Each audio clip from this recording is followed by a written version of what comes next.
What's going on, guys? So a lot of people ask me questions. Hey, how do I know if the whale that bought previously is still in that position? And one amazing feature that Unusual Whales has that doesn't get discussed too often is how you can actually track these whales and see if they're still in their position, so you can decide whether you're going to hold or get out of that position. Again, ultimately, I rely everything on charts and patterns, but for those of you guys that are strictly following the flow, maybe this can help you track whether that whale is still in the trade or they've actually exited.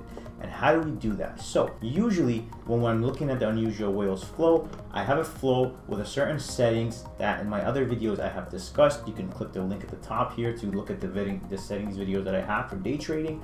However, as the flow is coming in, and let's say you found an interesting, strike or unusual activity that you like, all you really have to do is come here. Right next to it, there's a little bit of a heart. If you click that heart, it'll actually turn red. So what does this do? This actually saves this strike, this ticker, this expiry, and it puts it on a list for you. And why is that beneficial?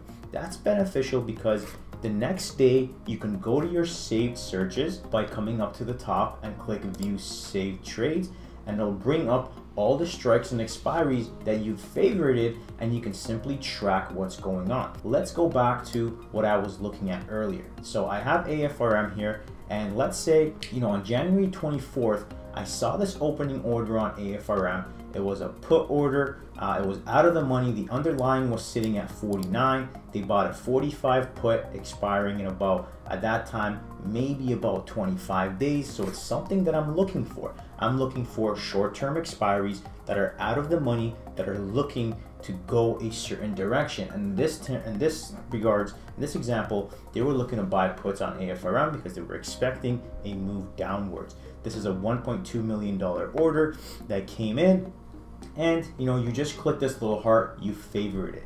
Now, a few days down the road, you can track, hey, let's see what happens with this order. We come up, we go to our saved flow, and we can see that our order is right here. At this point, all you really have to do is click on this date, and look what happens when we do that. This pops up. So on January 24th, we have 2,000 contracts that comes in for 1.2 million. Let's take a look. January 24th.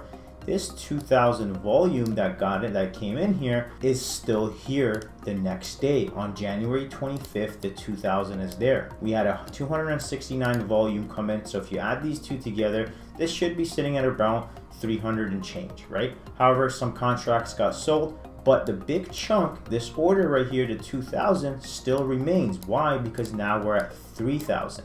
197 volume came in, and now the next day we have it around 3,123. Still, it looks like this big whale is still into this trade. And what are they in? Again, they're buying the 45 puts expiring February 18th, and you can see the OI is still open, and it looks like this 2,000 contract order that came in is still in this contract. So we're tracking it. On Monday we can come back in and see, hey, are they still in their puts or they exited their trade? And it can give you an idea of what happens when that whale actually gets out of that position.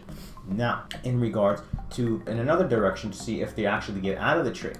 So going back to the AFRM flow, let's say I found this interesting. This is a $2.6 million order. They came in and they bought 75 calls when the underlying was sitting at 59. Okay, this is on January 26th. So I favorite this, and a few days down the road, I go to view my saved trades, and it's right here, right? So AFRM, they bought the 75 calls, the underlying was 59, so they're expecting a directional move.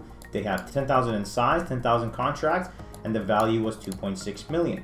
So let's go ahead and click on contracts. Now, if we click on contracts, again, let's remember it was January 26th, right here. Although there was 10,000 contracts bought, it seems that there was another 9,000 in contract that took place. But let's look at what happens the next day. We have the OI, the volume that came in at 19,000 shares, 19,000 contracts on this day has dropped at about 11,467. What does this mean? This tells us that either this person who bought that 10,000 contracts traded it as a day trade and is now out of the position, or they've actually sold to the point where this volume doesn't carry over as in the OI the following day.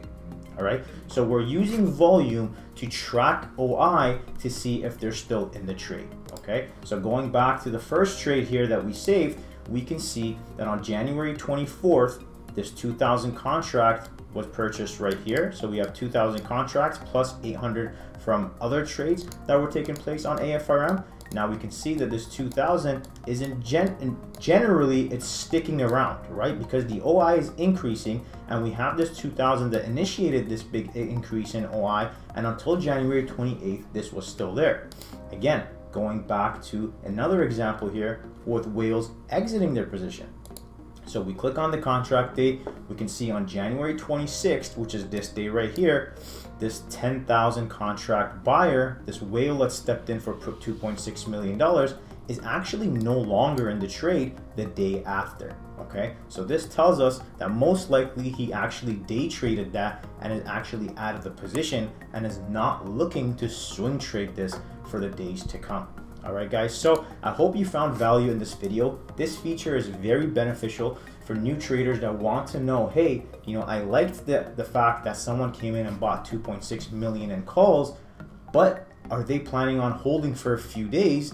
And was this a day trade or a swing trade, right? So we can see that in this bear market, this person right here with the $1.2 million in puts is actually swing trading this put. And because of what the market sentiment is, we can see that this person who came in and bought $2.6 million in calls clearly day traded that and actually got out before the day was over, simply because of the market conditions that we're in.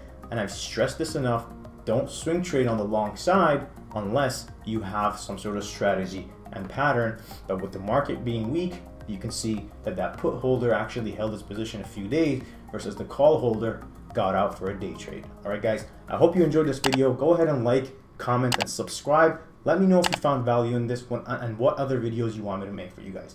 Thanks for watching, and have a wonderful, wonderful weekend.